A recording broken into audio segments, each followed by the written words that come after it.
2 Timóteo capítulo 3, nós vamos ler a partir do versículo 14, irmãos. Nós vamos ler apenas 4 versículos. E aí a gente segue para ver então o que nós temos para ver nessa noite, que é o sola escritura. Diz assim, 2 Timóteo capítulo 3, versículo 14. Tu, porém, permanece naquilo que aprendeste e de que foste inteirado, sabendo de quem o aprendeste, e que desde a infância sabes as sagradas letras, que podem tornar-te sábio para a salvação pela fé em Cristo Jesus.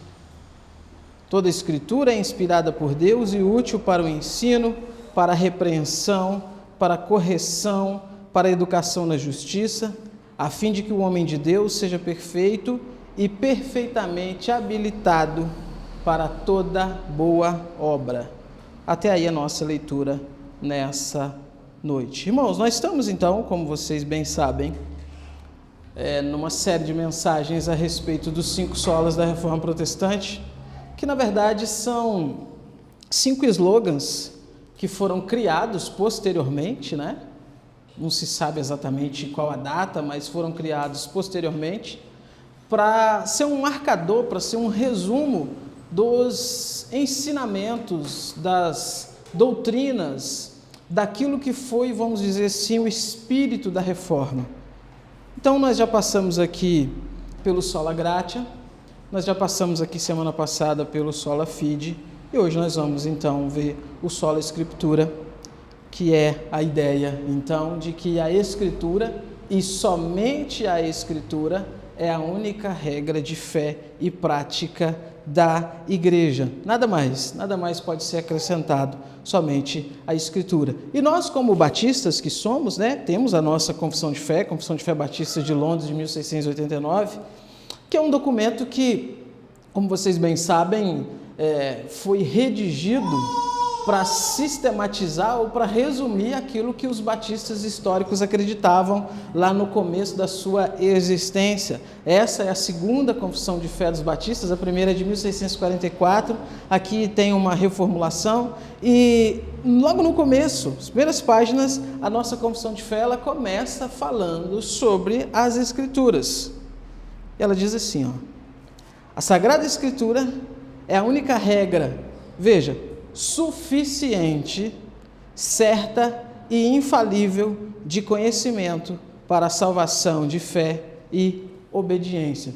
Então, os nossos primeiros pais batistas ali, eles já partiram então desse reconhecimento, dessa noção de que a palavra de Deus, a Bíblia Sagrada, a Escritura Sagrada, ela é a única regra, preste atenção nos termos, suficiente.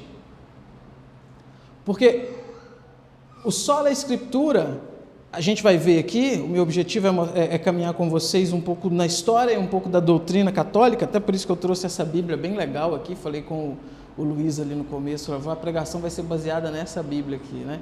Que é o Catecismo da Igreja Católica, que eu quis trazer para a gente ver, não o que dizem por aí que o catolicismo ensina, mas o que eles realmente dizem no livro que é o livro deles, que é o livro de regra deles. Isso aqui é a Igreja Católica que produz, não é os protestantes que produzem para explicar a doutrina deles, é o que eles mesmos falam. A ideia, então, é ver isso. Por quê? Porque esses nossos primeiros pais batistas, então, como eu falei, eles estavam nesse contexto pós-reforma ali, onde esses assuntos efervesceram, onde esses assuntos estavam em alta, e eles entenderam então essa noção, essa necessidade, melhor dizendo, de se cravar, de se deixar bem declarado e bem claro que a Escritura, ela é a única regra suficiente, certa, infalível de conhecimento para a salvação. Suficiente, obviamente, significa então que ela não precisa de nada mais junto consigo. Ela por si só já dá conta do recado. Certa e infalível, a noção da inspiração bíblica, da inerrância bíblica, da infalibilidade bíblica, ou seja, não existe nada na Escritura errado, não existe nada na Escritura equivocado, não existe nada na Escritura que não condiza com aquilo que realmente é, com a verdade dos fatos. E detalhe, de conhecimento para salvação. Lembra a nossa primeira exposição aqui, que a gente falou um pouco do contexto histórico, e na oportunidade a gente pôde ver que o assunto que girava, o assunto que dominava entre aquelas pessoas na época da Reforma era exatamente a resposta àquela pergunta: o que eu preciso fazer para ser salvo? A preocupação era o quê? Salvação. A preocupação era qual era o destino eterno da alma das pessoas. Então, está aqui a confissão de fé já mostrando que a Escritura, então, ela é suficiente, ela é certa e infalível para trazer conhecimento para salvação. O teólogo batista Samuel Vadron, deve ser assim, não deve ser assim, Samuel Vadron, um teólogo batista, ele comentando, ele tem um livro muito bom, que é um comentário sobre a confissão de fé, ele comentando esse tópico aqui, ele diz o seguinte: a necessidade absoluta da revelação redentiva para a salvação tanto qualifica quanto exige a necessidade das Escrituras. Em outras palavras, o que ele está dizendo é que as Escrituras são necessárias para a salvação. Existe a necessidade de uma revelação para que o homem seja salvo, porque o homem por si só, como Luiz bem pontuou aqui semana passada, ele odeia Deus, ele não quer saber de Deus. O homem no seu estado natural, se ele tivesse o poder de destruir Deus, ele destruiria, porque essa é a intenção do seu coração.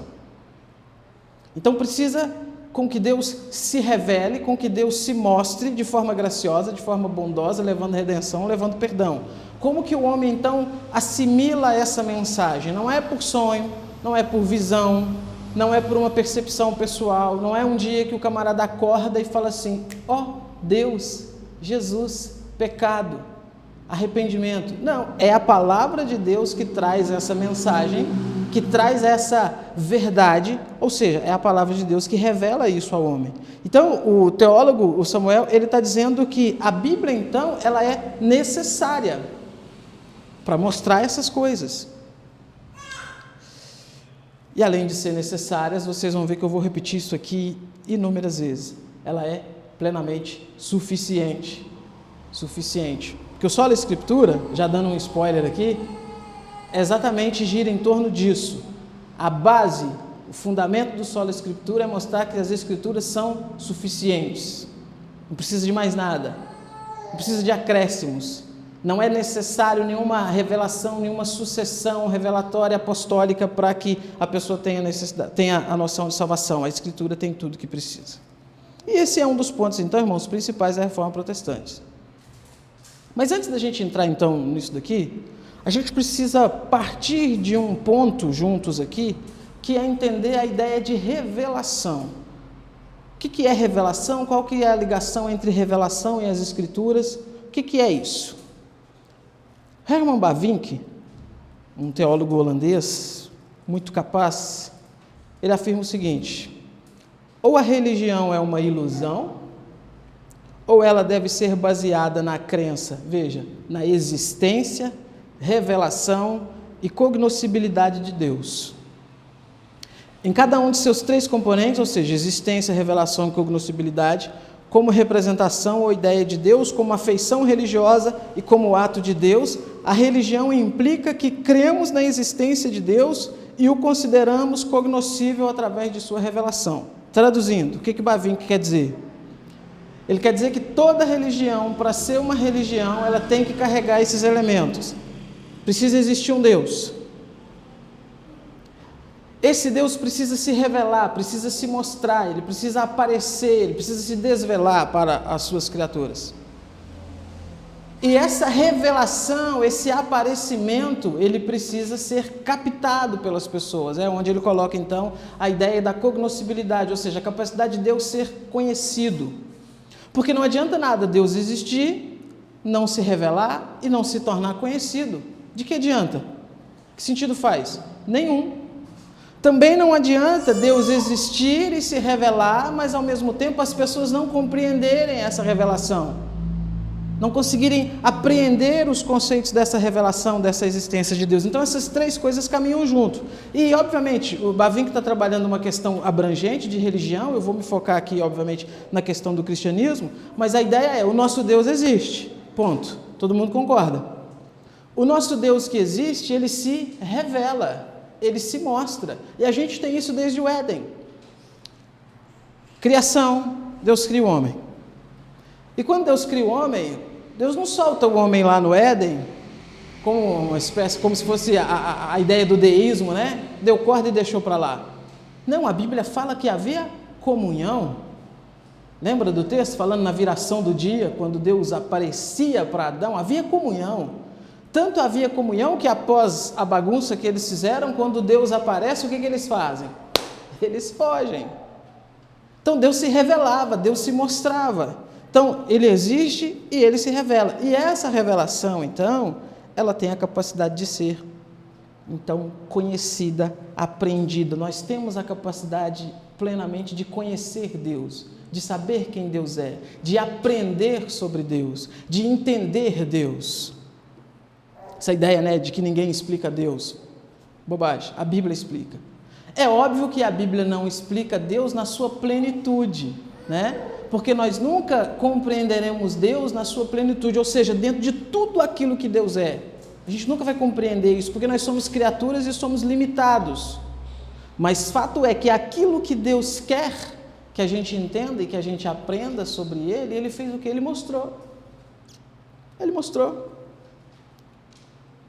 Olha, precisa disso, disso, disso para conhecer Deus, para saber que Deus existe, para servir a Deus. Deus não guardou isso às 7 chaves, ou não deixou isso de uma forma tão difícil que ninguém compreenda. Não, Ele se revelou, Ele se mostrou, Ele apresentou isso. E aí, irmãos, nós temos então 2 aspectos da revelação de Deus na Escritura Sagrada. 2 formas que Deus se mostra, que Deus se apresenta. A primeira é a revelação geral. O que é a revelação geral? A revelação geral nada mais é do que aquela ideia de que tudo o que existe nesse mundo é uma prova viva e clara de que Deus existe. Tudo que existe. Salmo 19, pula lá comigo. Salmo 19. O salmista fala uma coisa aqui fascinante.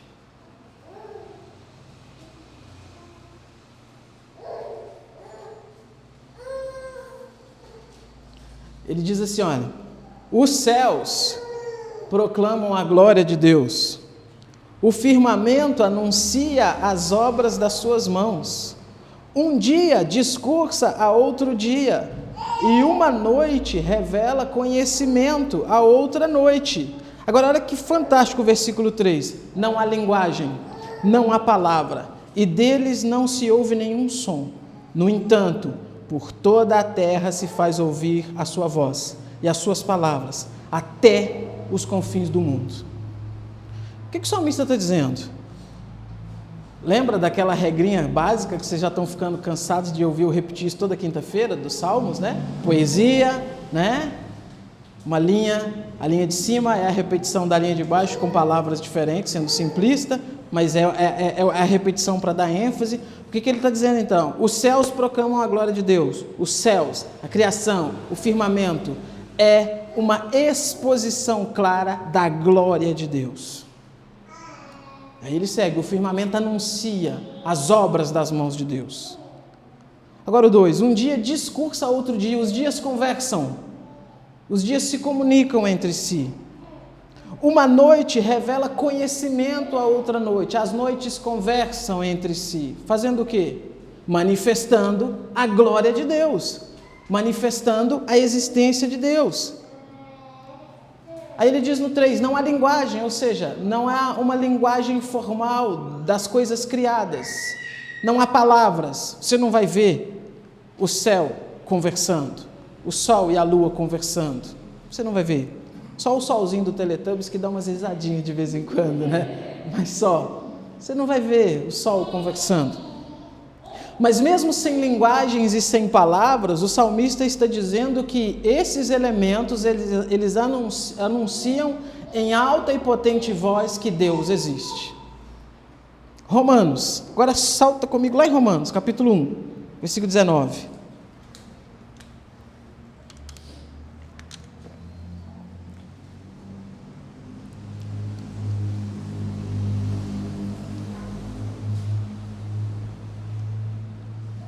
Romanos capítulo 1, esse texto é muito conhecido.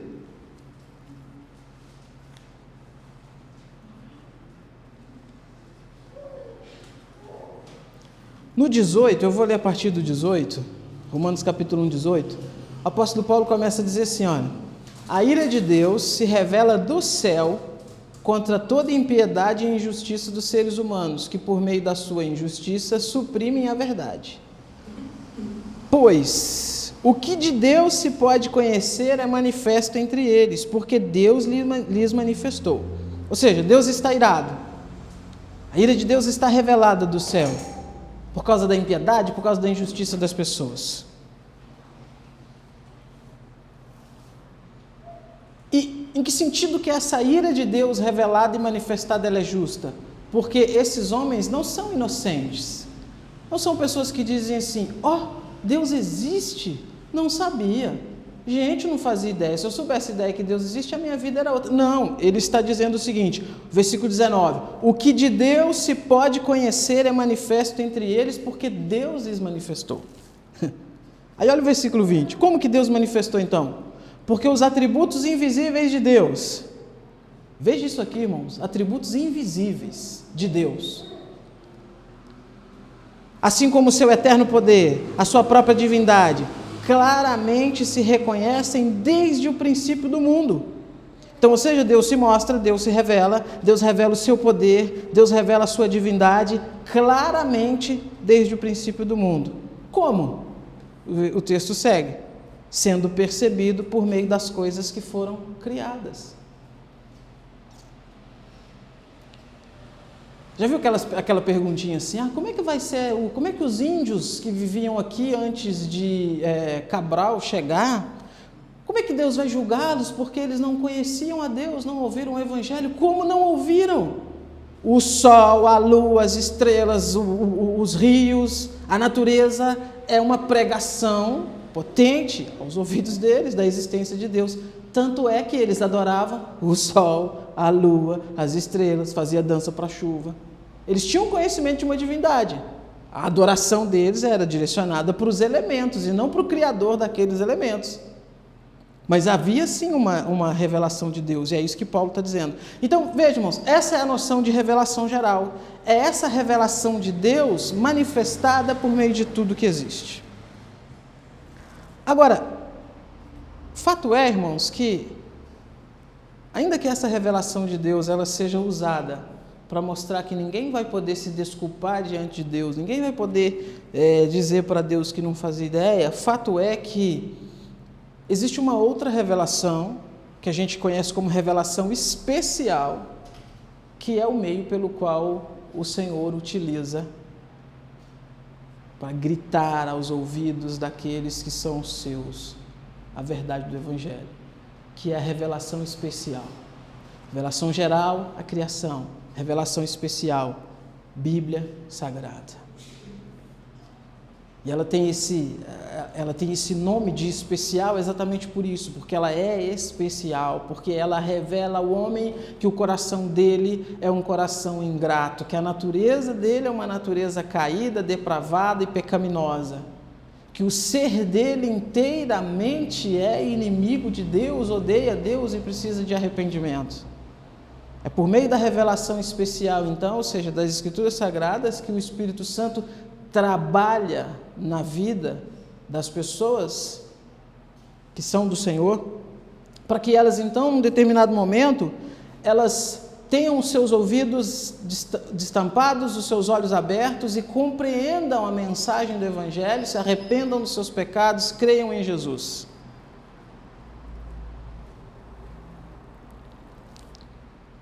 Não é o foco de hoje, mas para fechar o assunto, basicamente a revelação geral, ela é utilizada para punir aqueles que mantiveram seus corações duros e não se converteram dos seus pecados. A revelação especial, ela é utilizada para galardoar aqueles que ouviram o Evangelho e creram no Evangelho. Ela é utilizada então como um galardão, como esse meio pelo qual essa mensagem graciosa chega. E é por isso que a Bíblia vai dizer então que a fé vem pelo quê? Ouvir. Ouvir o quê? Palavra de Deus. E nesse mesmo livro, Carta aos Hebreus, o escritor fala que sem fé é o quê? Impossível agradar a Deus. Logo, se sem fé é impossível agradar a Deus, Precisa-se de fé para agradar a Deus e para ser salvo. E como que a fé vem? Pela palavra de Deus. Sem a palavra de Deus, a fé não é produzida, a fé não é sustentada e não é alimentada no coração das pessoas. Porque a palavra de Deus, ela é esse meio. Então, a Bíblia é essa revelação especial. E quando a gente pensa então assim, tá, tudo bem, a Bíblia é a revelação especial, você disse que a Bíblia é o responsável por produzir essa fé e tudo mais, é por meio do ouvir a palavra que as pessoas têm fé. Mas e lá atrás, quando não existia a Bíblia? Como é que as coisas aconteciam? E aí que a gente tem aqui uma visão de como que Deus ele preservou de forma infalível e inerrante a sua palavra, a sua mensagem, utilizando diversos métodos diferentes até chegar hoje, século 21, nós temos aqui, você pode ter ela impressa, você pode ter no celular, você pode ter no tablet, você pode ter onde for. Ela não caiu do céu assim, né? Foi um processo. No Antigo Testamento, então, nós temos já uma ideia de Deus se revelando para as pessoas. Se a palavra de Deus ela é o registro da revelação, como que Deus começa a se revelar? O próprio Deus surge e o próprio Deus fala e se comunica com o seu povo. Foi assim no Éden, com Adão. Foi assim com Caim. Lembra de Caim? Caim irado com Abel. O Senhor aparece para ele. O Senhor aparece para ele. Falou, estou vendo o seu semblante, o pecado jaz à tua porta, viu? Cabe a ti dominá-lo. Uma revelação direta de Deus ali para ele. Depois nós temos uma revelação direta de Deus para diversos personagens no Antigo Testamento. Abraão, aquela visão de Abraão em Gênesis capítulo 18, é uma coisa fascinante, porque a Bíblia fala que no maior calor do dia ele vê os 3 homens vindo, que eram 3 anjos. E um deles era o próprio Senhor ali, na pessoa de Jesus Cristo, antes da sua encarnação, naquilo que a gente conhece como teofania, essa aparição, conversa. E é uma conversa mostrando que aquele ser que está conversando com ele é um ser pessoal, ou seja, tem personalidade. Porque Abraão fala, mas o senhor vai destruir a cidade? Se tiver 50 justos lá. Não, se tiver 50 eu não destruo. Tá, mas se tiver 40? Lembra daquele diálogo, né? Conversa, Deus. E tem umas coisas interessantes ali também no texto bíblico antigo, nesse período de Gênesis, que os estudiosos tentam se debruçar para tentar entender isso um pouco melhor, que Deus se revela e se mostra também para pessoas que não serviam a Ele. Lembra? Abraão vai para o Egito, quando chega lá Abraão mente, com medo daqueles homens o matarem para ficar com a esposa dele, ele mente, ele diz, não é minha esposa, é minha irmã. O faraó pega ela para o seu harém. Deus aparece em sonho para ele e fala, devolve, senão você vai morrer. Ah, Senhor, mas eu não sabia. Pois é, está sabendo agora, devolve e pede ele para orar por você. Deus aparece, Deus se revela para o faraó. Deus se revela para Balaão, lembra? Lá em Números, o povo de Israel peregrinando no deserto. Aí tem o feiticeiro lá, filho do Satanás, não é profeta de Deus, gente, não confundam isso, Balaão não é um profeta de Deus, Balaão é um filho do diabo. E aí Balaque fala com ele, vamos lá para você amaldiçoar aquele povo, e ele fala assim, eu vou orar, e se Deus deixar eu vou, que a gente fala assim, fala que homem crente, né? Está falando, vou orar. Não era, um feiticeiro que de alguma forma tem um contato com Deus, né? Então Deus se revela, Deus se mostra. De um determinado ponto da história em diante, o modus operandi dessa revelação de Deus, ele muda, porque Deus começa a se dirigir aos seus profetas e dizer assim, escreve, anota, registra. Você pega, por exemplo, Êxodo, capítulo 24, versículo 12, o texto diz assim, então disse o Senhor a Moisés, sobe a mim ao monte e fica lá, dar-te-ei tábuas de pedra e a lei e os mandamentos que escrevi para os ensinares. Essa primeira tábua é o próprio Deus que escreve. Êxodo 31, 18, e tendo acabado de falar com ele no Monte Sinai, Deus deu a Moisés as 2 tábuas do testemunho, tábuas de pedra, escrita pelo dedo de Deus. Então agora, a partir desse momento, a gente começa a ver então esse costume de que aquilo que Deus revelava não era mais uma questão individualista, não era uma questão mais apenas territorialista ali, mas era uma questão geral, e é por isso que Deus dizia, escreve, registra, porque isso tem que ficar para a posteridade. E aí isso segue, Jeremias capítulo 30, versículo 2, assim fala o Senhor Deus de Israel, escreve num livro todas as palavras que eu disse. Abacuque capítulo 2, versículo 2, o Senhor me respondeu e disse, escreve a visão, grava sobre tábuas, para que a possa ler até quem passe correndo. Então, diversas vezes a palavra de Deus mostra para a gente essa diretriz do Senhor, escreve, registra.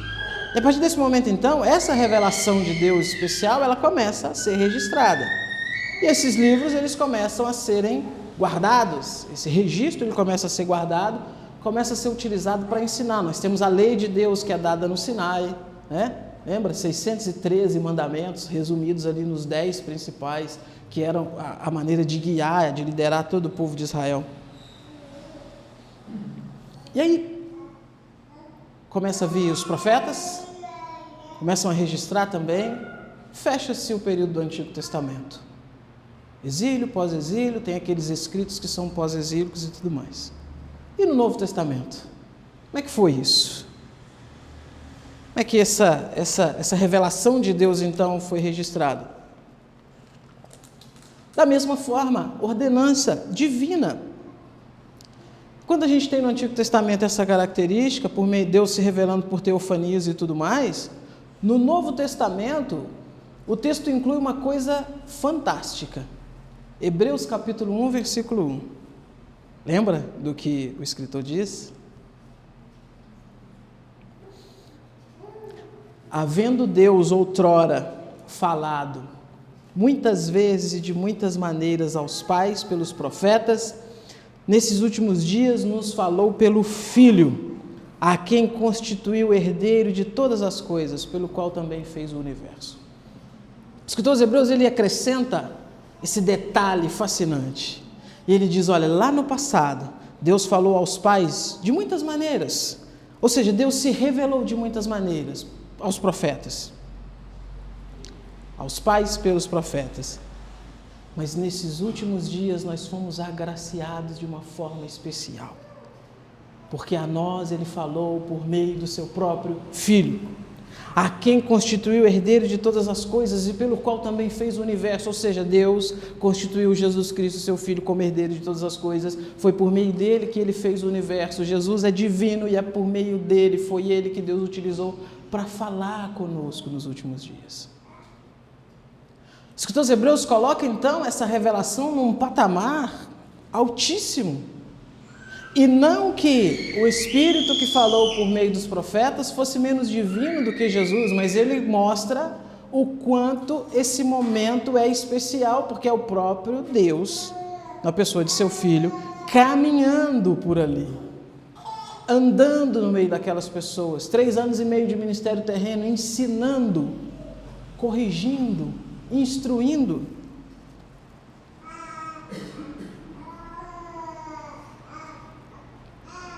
E ele diz que esse Jesus é a expressão exata do ser de Deus. E é ele então que fala. Ele é o resplendor da glória de Deus e a expressão exata do seu ser. O que temos então, irmãos, no período do Novo Testamento é a plenitude da revelação de Deus. Plenitude. A palavra plenitude dá essa ideia então de algo excelso, de algo inigualável, de algo grande, do ápice, do auge, do ponto mais alto que alguma coisa poderia chegar, que é então o Senhor Jesus. João mostra isso no seu evangelho. João diz, olha, no princípio ele era o verbo estava com Deus, o verbo era Deus, ele estava no princípio com Deus, todas as coisas foram feitas por intermédio dele, sem ele nada do que foi feito se fez. Aí lá no versículo 14 ele diz, e o verbo se fez carne e habitou entre nós, cheio de graça e de verdade, e vimos a sua glória, glória como unigênito do Pai. Veja, irmãos, o Senhor Jesus então no período do Novo Testamento, inaugurando o Novo Testamento, ele próprio, sendo a plenitude da revelação, ele vem e ele se mostra. Ele não se esconde, ele se mostra plenamente. E aí, ele dá então ordem, ele dá instrução, ele dá mandamentos para que os discípulos, para que os apóstolos registrassem as coisas que ele fez. O Senhor Jesus, certa vez, ele vai dizer para os discípulos: quando vocês forem levados perante os tribunais, não se preocupem com o que é a vez de falar, porque o Espírito Santo vos fará lembrar todas as coisas. E o que nós temos então na composição do Novo Testamento são apóstolos escrevendo, registrando suas memórias, sobretudo os 4 evangelhos. Mas alguém pode pensar assim: tá, mas Marcos não era apóstolo, Lucas não era apóstolo, Mateus e João eram, mas Marcos e Lucas não eram. Realmente não eram apóstolos, mas Marcos e Lucas, eles estão escrevendo debaixo da tutela de 2 apóstolos. Marcos, ele escreve, ele registra as lembranças que Pedro teve de Jesus. E é fascinante porque é só alguém que está narrando lembranças é que vai dar detalhes, como, por exemplo, como é que estava o clima na época, como é que era a grama. Quando ele vai falar da multiplicação de pães e peixes, ele descreve como é que estava a grama, como é que estava a relva. Marcos não estava lá, mas, ou seja, ele está registrando ali as lembranças de Pedro.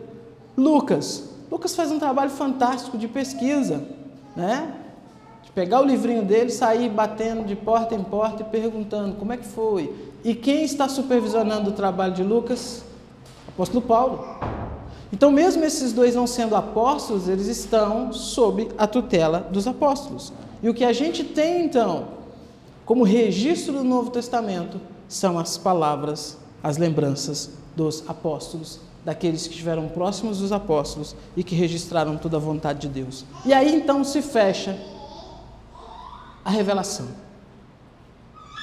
Aí se fecha, então, aquilo que Deus intentava mostrar, ensinar ou deixar aí, né, disponível para que as pessoas aprendessem dele, para que obtivessem a salvação. Fechando essa parte, então, que nós temos, então, o quadro que nós temos é de uma revelação de Deus que começa com o próprio Deus, teofanias, então, Deus vindo, Deus falando. Passa pelo registro dos profetas, tem o seu ápice no ministério terreno de Cristo, segue o seu curso com o Espírito Santo inspirando os escritos dos apóstolos e seus pares. É isso que nós temos. Essa noção, irmãos, então, que é muito clara, é o básico da bibliologia, né? Que é a noção da Bíblia como palavra de Deus. Essa noção, então, de que esse cânon, esses livros é a revelação de Deus, isso era algo muito comum no começo da igreja primitiva, período apostólico e período patrístico.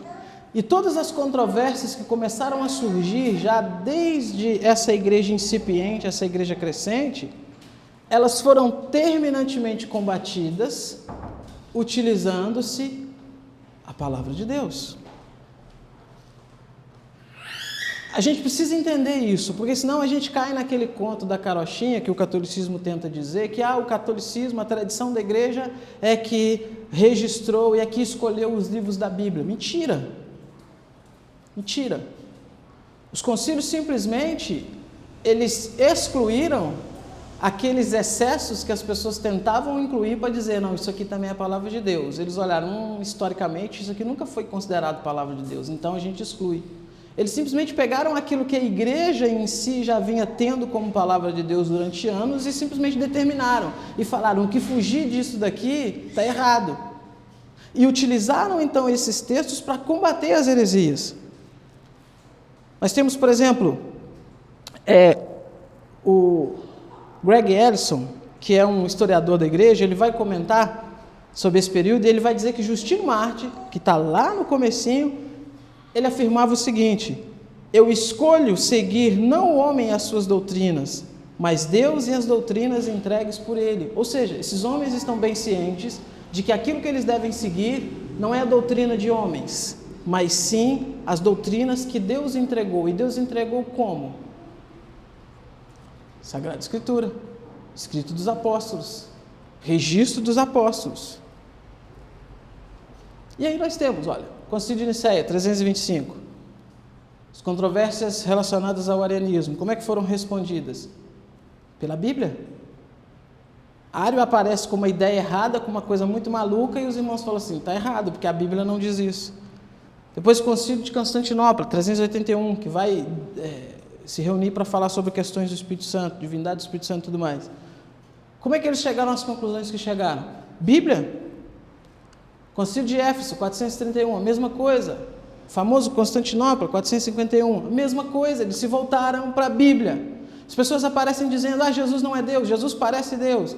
Ele não veio em carne, era só como se fosse um holograma, né? Tipo Star Wars, assim, né? O cara fala do radinho, o outro aparece assim, era isso que eles diziam de Jesus. E ele está dizendo, não, Jesus veio em carne, ele andou entre nós. Mas como que eles tinham ciência disso? Porque isso estava registrado, memória dos apóstolos, evangelhos. Então a igreja começa sendo totalmente, plenamente bíblica, tendo a Bíblia como seu centro. Mas aí a coisa, como vocês sabem, desanda, né? Porque quando a gente chega no período medieval, tudo muda de figura. Essa estrutura da igreja vai crescendo, vai crescendo, vai crescendo, e eles acabam entendendo que a tradição da igreja, ela tem um papel de igualdade com a Escritura Sagrada. E, na verdade, a tese é de que é igual, mas na prática eles entendem que a tradição da igreja ela é superior à Bíblia. Porque, raciocina comigo, eles estão dizendo que quem que determina os livros que compõem a Bíblia? A tradição. Se a tradição determina o que é a Bíblia, logo a tradição está o quê? Acima da Bíblia. Então o catolicismo começa a entender que as suas tradições, aquela noção de que existia o ensino, a revelação de Deus registrada, e existia a revelação de Deus que ficou somente na forma oral e que foi passada de um para o outro, que esse ensino oral, ele tem pé de igualdade com a Escritura, que é ele que deve ser utilizado para interpretar as Escrituras. E aí, meu irmão, você sabe bem como que é as coisas. Se você tira a Bíblia do lugar dela, se você tira a Bíblia do seu lugar de proeminência, o que sobra são as ideias dos homens, que são pecadores, perdidos, depravados por natureza, que o coração é enganoso e desesperadamente corrupto, como Jeremias vai dizer. O que se espera, então, de uma tradição que é desenvolvida sobre a ideia de homens corruptos, pecadores, depravados? Nada de bom. E aí se começa, então, irmãos, a acrescentar diversas coisas. Como é que a gente consegue chegar em 1517 e ter um tal de Johann Tetzel vagando pelas ruas de Wittenberg vendendo indulgência? De onde surgiu isso? Tradição da igreja. Como é que a gente sai de um Justino Mártir dizendo que ele vai descartar, então, os ensinos dos homens e vai se apegar à Bíblia, até chegar num Papa Leão X ordenando que se vendam indulgências, então, para que as pessoas comprem o perdão dos pecados e diminuam a pena dos outros no purgatório, que não existe na Bíblia. É porque nesse intervalo entre um personagem e outro, essa tradição entrou e foi acrescentando. E as pessoas foram bebendo dessa fonte. E a coisa foi tão grave que eles começaram então a pegar essa noção de tradição e institucionalizar isso. Não é mais uma ideia que se tem, algo institucional, é algo que, se você quer ser um católico apostólico romano, você precisa crer desse jeito, porque isso é dogma. Não é facultativo, é dogma. Se você você tem que crer. Papa Bento XVI, ele vai falar sobre esse ensino convencional católico, né? E ele vai dizer o seguinte: embora preceda e exceda a Sagrada Escritura, todavia, enquanto inspirada por Deus, esta contém a palavra divina. Olha só. Então o Papa está dizendo o seguinte, o Papa Emérito, que a Bíblia, ela contém a palavra de Deus. Por que ele está dizendo que a Bíblia contém a palavra de Deus? Não é no sentido do que os liberais vão dizer, os neo-ortodoxos vão dizer no século XIX e tudo mais. Não, a ideia dele de que a Bíblia contém a palavra de Deus é porque, segundo ele, a palavra de Deus, ela excede a Bíblia. A revelação de Deus, como eu venho falando então, que Deus se revela, que Deus se mostra, que Deus mostra a sua vontade, o seu querer, que essa revelação, ela é maior do que a Bíblia, ela excede a Bíblia. E a parte que excede a Bíblia está onde? Na tradição da igreja. Então você quer conhecer a revelação de Deus, quer conhecer a vontade de Deus, o desejo de Deus, une o que está na Bíblia com a tradição da igreja. É esse o ensino da igreja católica.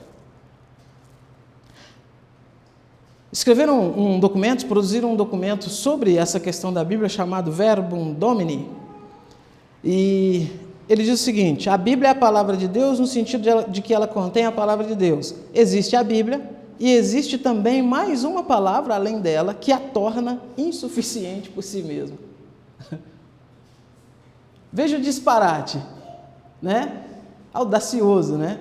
Não, existe a Bíblia, mas existe também mais uma palavra de Deus que excede a Bíblia, que torna a Bíblia, então, insuficiente. Então, veja, a sutileza está que Roma não nega a Bíblia, não nega a Escritura, ela nega o sola Escritura. Como os outros, a Roma não nega a graça, Roma não nega a fé, Roma não nega que a salvação é pela fé. Mas é por isso que o slogan da reforma, a parte importante é o sola na frente, que significa o quê? Somente. Porque eles vão dizer assim, se você fala, a salvação é pela fé. Sim, é pela fé, junto com as obras. E a reforma disse, não tem obras, é só fé, por isso que é sola fide. Ah não, existe a palavra de Deus? Existe. Existe a revelação de Deus? Existe. Deus revela a sua vontade, o seu querer? Existe. Isso está na Bíblia? Tá. Mas não só na Bíblia. Também na tradição. E esse é o problema. E eu quero ler então aqui, para não correr o risco de eu falar alguma coisa diferente do que eles estão dizendo. Eu quero ler o que eles dizem. Quero contar com a sua paciência um pouquinho. Catecismo da Igreja Católica, parágrafo de número 76, eles dizem assim: a transmissão do Evangelho segundo a ordem do Senhor faz-se de duas maneiras: oralmente, pelos apóstolos, sua pregação oral, e por escrito. Aí eles continuam, parágrafo 77. Para que o Evangelho sempre se conservasse inalterado e vivo na Igreja, os apóstolos deixaram como sucessores os bispos, a eles transmitindo o seu próprio encargo de magistério. Com efeito, a pregação apostólica é expressa de modo especial nos livros inspirados, deve ser conservada por sucessão contínua até a consumação do tempo. Aí vem, essa transmissão viva realizada no Espírito Santo é chamada de tradição, porquanto distinta da Sagrada Escritura, embora intimamente ligada a ela. Por meio da tradição, a Igreja, em sua doutrina, vida e culto, perpetua e transmite a todas as gerações tudo o que ela é, tudo em que crê. Os ensinamentos dos Santos Padres testemunham a presença vivificante dessa tradição, cujas riquezas se difundem na prática e na vida da Igreja. Aí, mais adiante, eles dizem assim: a tradição e a Sagrada Escritura estão entre si estreitamente unidas e em comunicação, pois, provindo ambas da mesma fonte divina, formam, de certo modo, um só todo e tendem para o mesmo fim. Tanto uma como outra tornam presente e fecundo na Igreja o ministério de Cristo, que prometeu permanecer com os seus todos os dias até os confins dos tempos. E aí eles fecham da seguinte maneira: a Sagrada Escritura é a palavra de Deus por ser redigida sob a moção do Espírito Santo. Quanto à Sagrada Tradição, ela transmite integralmente aos sucessores dos apóstolos a palavra de Deus, confiada por Cristo Senhor e pelo Espírito Santo aos apóstolos, para que sob a luz do Espírito da verdade, eles, por sua pregação, fielmente a conservem, exponham e difundam. Então, ou seja, o que eles estão afirmando aqui? Que a tradição tem o mesmo caráter e o mesmo está em pé de igualdade com a Bíblia. porque elas provêm, segundo eles, da mesma fonte que é o Espírito Santo. Então veja, eles estão dizendo que a tradição da igreja deles é inspirada pelo Espírito Santo. O que é uma balela, o que é besteira pura, porque na história da igreja a gente vê diversas contradições. Os ensinos da igreja católica, eles são recheados de contradições, um papa que diz uma coisa, outro lá na frente que diz outra coisa, baseado no mesmo assunto. Não tem como ser vindo da mesma fonte, não tem como ser inspirada. E é exatamente, irmãos, foi exatamente contra isso que os reformadores lutaram. Porque os reformadores começaram a perceber, então, esses acréscimos. Eles começaram a perceber essas coisas que foram colocadas junto com a Bíblia Sagrada como sendo regra para que as pessoas seguissem. Foi-se acrescentado 1 milhão de coisas. Como a gente falou, salvação era uma coisa praticamente impossível. Era tão impossível que eles tiveram que inventar um lugar diferente para que as pessoas ficassem, para que lá sim elas pagassem pelos seus pecados, para que assim, aí sim pudessem ser salvas. Porque salvação ficou uma coisa impossível, a vontade de Deus, o querer de Deus, ficou uma coisa impossível de ser decifrada, porque era muita coisa.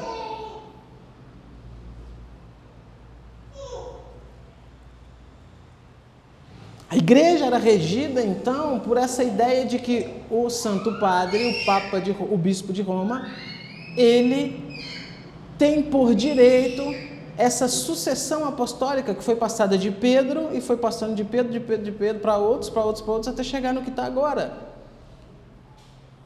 Ou seja, assim como Jesus escolheu os apóstolos, então, ele passou para os apóstolos essa prerrogativa de escolher o sucessor, e eles foram escolhendo. Então, tem esse homem, que é santo, que deve ser ouvido e deve ser seguido. E quando ele senta na sua cadeira com o seu cetro na mão e pronuncia algo ex cátedra, aquilo é inspirado por Deus e aquilo deve ser colocado como dogma da igreja. Absurdo, né? Terrível, né, irmãos?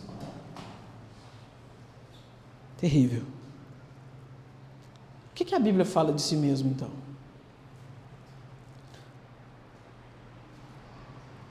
2 Timóteo capítulo 3, versículos 14 e 15, o texto que a gente leu. O apóstolo Paulo começa instruindo o jovem Timóteo, um jovem pastor, que recebe a pesada tarefa de pastorear a região de Éfeso, uma metrópole da época. Éfeso corresponderia como se fosse Nova York hoje. Timóteo está indo para lá. Paulo então escreve 2 cartas para instruí-lo, para ensinar Timóteo, instruir Timóteo em como ele deve se portar nos desafios que ele vai enfrentar nesse novo ministério. E no capítulo 3, versículo 1, Paulo faz uma predição. Ele começa dizendo: olha, Timóteo, fica sabendo de uma coisa, nos últimos dias sobrevirão tempos difíceis.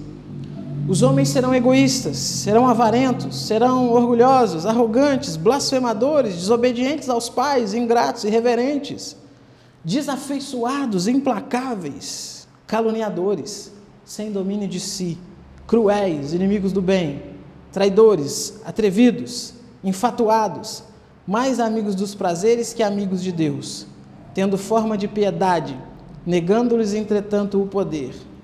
Foge também destes.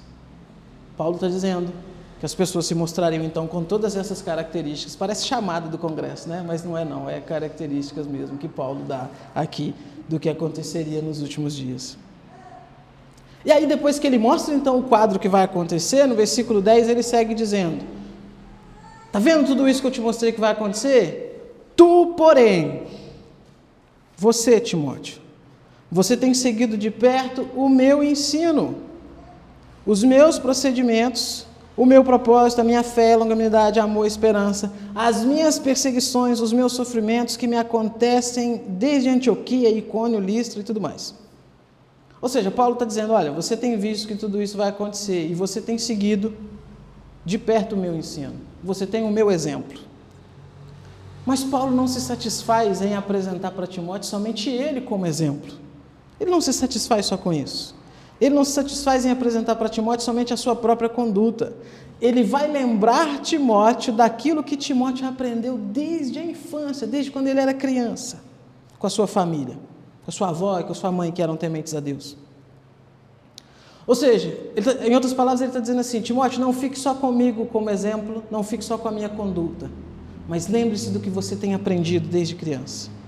Aí ele diz, versículo 14: tu, porém, permanece naquilo que aprendeste, de que fosse inteirado, sabendo de quem o aprendeste, que desde a infância sabes as sagradas letras, que podem tornar-te sábio para a salvação pela fé em Cristo Jesus. Irmãos, olha a forma como ele se refere à Bíblia. Primeiro ponto, sagradas letras. Timóteo, você tem conhecimento das sagradas letras. Ele está mostrando que a palavra de Deus, a vontade de Deus é algo sagrado. E ele diz também que ela tem a função de trazer salvação por meio da fé. Depois, então, de atestar esse papel-chave das Escrituras como sendo sagradas e como tendo essa função de trazer salvação, ele fala então mais abertamente sobre a Escritura, e ele diz: olha, toda a Escritura, toda ela é inspirada por Deus. Qual que é a ideia da Escritura ser inspirada por Deus? Ela não vem por vontade humana, ela não vem por capacidade humana, ela não vem baseado na mente, na vontade, no desejo do ser humano, ela foi soprada pelo Espírito Santo. O Espírito Santo é que agiu de forma sobrenatural sobre os autores da Bíblia Sagrada e fez com que eles produzissem aqueles textos. Não foi um transe como numa sessão espírita, numa mesa branca, como, imagina o profeta lá e ele fecha o olho e escreve, de repente ele, onde é que eu estou? O que eu fiz? Não, o Senhor utilizou as capacidades humanas plenas, utilizou o raciocínio, utilizou a inteligência de cada um, por isso que você tem estilos literários diferentes, maneira de escrever diferente. Mas quem estava por trás dessa condução era o Espírito Santo. Paulo diz então que essa Bíblia é inspirada e ela é útil para ensinar. Quer aprender sobre Deus? A Bíblia ensina sobre Deus. Ela é útil para repreender. Tem uma conduta que precisa ser repreendida, precisa ser consertada, precisa ser mudada. A Bíblia, ela tem essa função. Ela corrige, ou seja, ela não só mostra, então, na repreensão onde está errado, mas ela traz a maneira, a forma de mudar, de agir diferente. Então, ela corrige. E ela também educa na justiça. Educa, Versículo 17, ele diz: a fim de que o homem de Deus seja perfeito e perfeitamente habilitado para toda boa obra. Isso aqui é fascinante, irmãos. Chamo a atenção de vocês para uma coisa: preste atenção nos termos. Não tenha de forma leviana os termos quando você estiver lendo a Bíblia, porque se você quer aprender a Bíblia, se atente aos termos. Olha o que ele está dizendo: a fim de que o homem de Deus seja perfeito.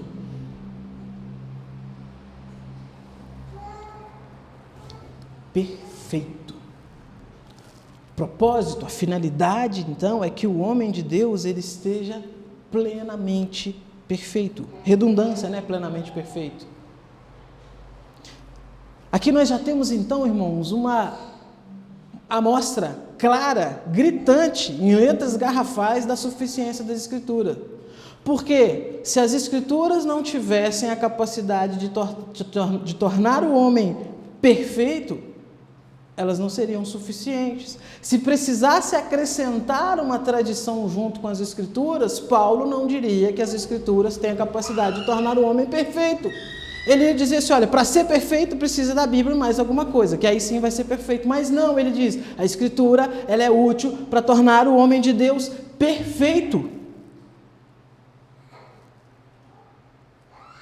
E perfeitamente habilitado para toda boa obra. Isso é fascinante. Perfeitamente habilitado.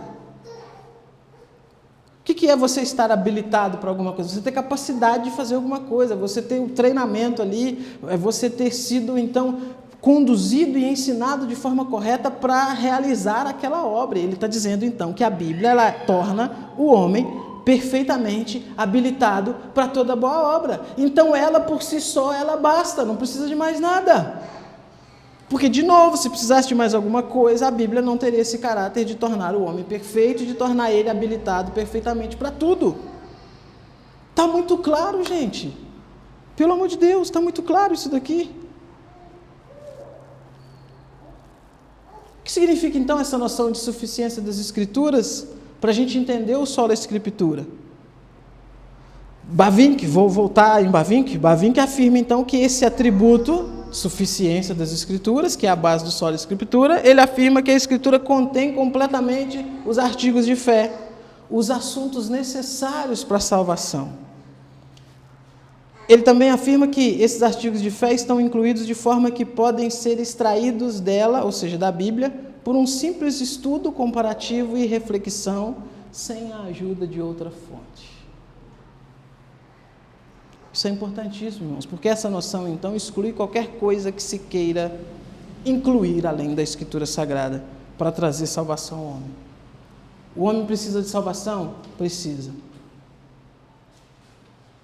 Salvação é encontrada somente em Deus? É. Como que o homem, então, conhece a vontade de Deus?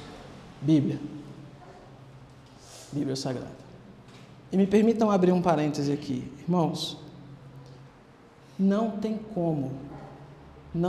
como defender sonhos, visões, novas profecias e defender sola Escritura. Não tem como. Assim manda dizer o Senhor. O que o Senhor tem para dizer está na Bíblia. Esse assim manda dizer da cabeça das pessoas. Porque senão a Bíblia não é suficiente, não tem capacidade de tornar o homem de Deus perfeito e perfeitamente habilitado para toda boa obra. Se precisar de cada culto alguém levantar e dizer assim manda dizer o Senhor te manda falar isso, te manda fazer aquilo, te manda fazer aquilo outro, rasga a Bíblia e joga fora. Mas a gente precisa da Bíblia. A gente precisa da Bíblia para comparar essas profecias. Percebe a loucura desse argumento? Porque se precisa da Bíblia para comparar essas profecias, logo a autoridade está onde? Na Bíblia. O apóstolo Paulo ele não está escrevendo e dizendo assim, gente, eu estou falando, mas a gente precisa de Pedro para confirmar o que eu estou dizendo. Não. Inspirado. Plenamente inspirado aquilo que ele está dizendo. Se você tem alguma outra coisa que precisa desse aporte bíblico, ele não pode ser apresentado como uma revelação divina, e muito menos como assim diz o Senhor. Tudo na igreja precisa do aporte bíblico. A pregação, ela precisa do suporte bíblico. Os livros que a gente lê, eles precisam estar baseados na Escritura Sagrada. Mas nós não dizemos assim diz o Senhor de forma infalível e inerrante como os profetas faziam. E um outro argumento que os irmãos usam é, existem profecias, mas elas não são infalíveis. Sério? Se eu tenho a Bíblia que é infalível, por que eu vou me apegar a uma profecia, uma revelação, um sonho, uma visão que não é infalível? Percebe? Não faz sentido, não faz o menor sentido. Então, aí eles dizem assim, mas como é que vocês defendem o sola Escritura? E, então, não defendem essa continuidade de dons e tudo mais, porque não existe nenhum versículo que comprove que esses dons iriam acabar. Muito bem.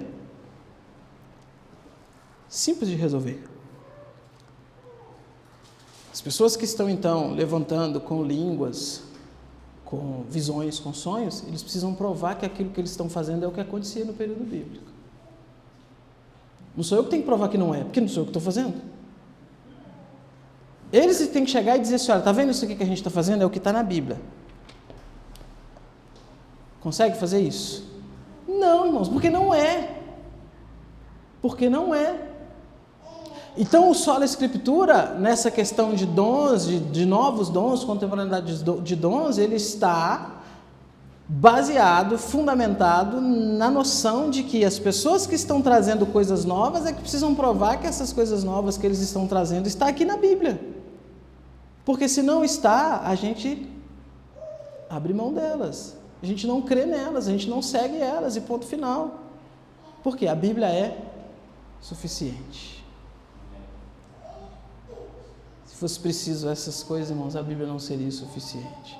Ah, mas irmãos, são para coisas pontuais do dia a dia. É para a pessoa ter direcionamentos ali no dia a dia, no trabalho, na escola e tudo mais. De novo, se precisa disso, estou dizendo o quê? A Bíblia não é suficiente. Não tem onde fugir, irmãos. Ou a Bíblia é suficiente ou ela não é. E foi por causa disso, não, isso aqui é só para ajudar numa coisinha aqui, ajudar numa outra coisinha, ajudar numa outra coisinha, de coisinha em coisinha, criou uma tradição católica romana, que bagunçou tudo. Para fechar, mais 2 minutos apenas. O que a gente toma então como lição aqui, irmãos, da ideia de sola escritura, da ideia de suficiência da Bíblia Sagrada? Primeira coisa, irmãos, por ser suficiente, a Bíblia ela deve ser o seu manual de teologia, de ética, de moral, de bons costumes, de vida. De teologia porque quero aprender sobre Deus. O que eu faço? Vai para a Escritura Sagrada. Tem coisas difíceis? Com certeza. Muitas. Como que a gente faz com essas coisas difíceis que tem na Escritura? A gente se ajuda. A gente se ajuda. O Senhor separou pessoas com dons distintos e deu conhecimentos distintos a diversas pessoas, e esses conhecimentos podem ser usados para auxiliar na interpretação, então, da Escritura Sagrada, para que a mensagem fique clara. O primeiro princípio é o quê? A Bíblia interpreta a própria Bíblia. Eu uso passagens mais claras para interpretar as passagens mais difíceis. E a gente usa o papel da igreja, pastores, presbíteros e outros irmãos que Deus utiliza nesse ministério da palavra. Então é a Bíblia que guia. Ética. O que é certo e o que é errado? A Bíblia diz, irmãos. A Bíblia diz. A palavra de Deus ela é plenamente suficiente para te mostrar o que você deve e o que você não deve fazer. Ah, mas tem um versículo bíblico para cada coisa? Eu costumo brincar, né? Sei lá, tem que comprar uma casa. Aí tem uma verde e uma vermelha. Não, vermelho não. Tem uma verde e tem uma amarela. Qual que eu vou comprar? Será que a Bíblia tem um versículo e diz assim, compreis, pois, tipo, revista corrigida, né? Compreis, pois, a amarela. Claro que não, irmãos. A Bíblia tem princípios para te mostrar como administrar suas posses. A Bíblia tem princípios para te mostrar como administrar a sua família, como analisar a região, saber que lugar que é mais tranquilo, qual que é mais difícil, se você tem condição de comprar aquela ou aquela outra. A Bíblia, ela te orienta nisso. Trabalho. Como é que eu faço? Tem duas chances aqui de trabalho. Como é que eu escolho? Analise. Pense. Tipo de trabalho que você vai fazer, que você vai exercer ali. Todas as facilidades que aquilo pode te dar, se é uma coisa útil, se é uma coisa correta ou não, né? Se é um trabalho que vai ser algo correto, justo, dentro da lei ou não. A Bíblia te orienta nisso. Então, mas ela tem resposta para tudo. Terceira coisa, nós não devemos acrescentar outros escritos às Escrituras ou equiparar a Escritura com qualquer outra coisa. Como eu já falei aqui, novas revelações, profecias, sonhos, visões e tudo mais. Mas, irmão, tive um sonho. E no sonho apareceu um homem de branco me dizendo para fazer alguma coisa. O que eu faço? Janta mais cedo no outro dia, dorme mais cedo um pouquinho, para você dormir mais leve e não ter esses sonhos malucos. Ah, mas Deus pode se comunicar com as pessoas por meio de sonhos? E agora falando bem sério, irmãos, olha, não tem como a gente colocar Deus numa forma e dizer, Senhor, o Senhor tem que fazer só isso daqui. Mas não é o modo comum de Deus agir. Se você tem uma Bíblia, se você congrega numa igreja, se você está num contexto onde toda essa máquina que Deus determinou que deveria funcionar para instruir os seus membros, funcionar, se você está nesse contexto, não tem por que Deus sair fora disso. Então, tem um testemunho de um irmão lá do Afeganistão, um camarada lá no Afeganistão, muçulmano, teve um sonho com Jesus e converteu. É válido? Irmãos, plenamente, porque o contexto é outro. Veja que diferença que tem o camarada lá no Afeganistão, no meio do Talibã, onde é impossível ter uma Bíblia, onde é impossível ter uma igreja, onde se falar que é crente morre, com a gente aqui que tem Bíblia no celular, tem Bíblia no papel, tem aplicativo, tem igreja, a gente é exposto à Bíblia domingo após domingo, no meio de semana também você consegue. Entende a diferença? Então Deus pode agir de uma maneira sobrenatural e diferente, Deus pode fazer o que Ele quiser, Ele é Deus. Ele é Deus, não a gente. Agora, o meio ordinário das coisas acontecerem não é esse. E se a gente está num contexto, então, de novo, repito, que tudo que Deus determinou pode acontecer de forma livre, sem impedimentos, não há motivos para Deus, então, burlar sua própria lei, sua própria regra e utilizar adições, divisões e tudo mais. Tranquilo? Claro isso daqui? E a última coisa. A gente deve amar a Bíblia, irmãos. Amar a Bíblia. Foi cantado aqui nessa noite aquele trecho que diz que aquele que ama o Senhor, ele tem os seus mandamentos e os guarda. São duas coisas que o texto diz. Tem. O ter ali é no sentido de ter acesso, de conhecer. E o guardar é no sentido de obedecer. E Jesus ainda diz que se a gente ama Ele, a gente faz o quê? A gente guarda, a gente obedece os mandamentos dele. Ame a Bíblia. Valorize a sua Bíblia. Leia a sua Bíblia. Quer ter um bom livro de cabeceira? Bíblia Sagrada. Tenha apego à Escritura Sagrada. Valorize a Escritura Sagrada. Principalmente a liberdade que a gente tem de ter as Escrituras Sagradas. Use disso. Use disso. Li a Bíblia toda, o que eu faço? Lê de novo. Mas li de novo, o que eu faço? Lê de novo. E aí faz o seguinte, para de ler o dia que você conseguir fazer igual o livro de Eli. Recitar ela toda de cor. Aí você não precisa ler mais. Mas até lá, vai lendo. Mas falta um versículo só para eu decorar. Vai lendo até decorar. Leia, irmãos. Obedeça a Bíblia. Porque a Bíblia é a palavra de Deus. E só ela, e é só por meio dela, que nós sabemos, reconhecemos e temos acesso à vontade de Deus. Amém? Vamos orar?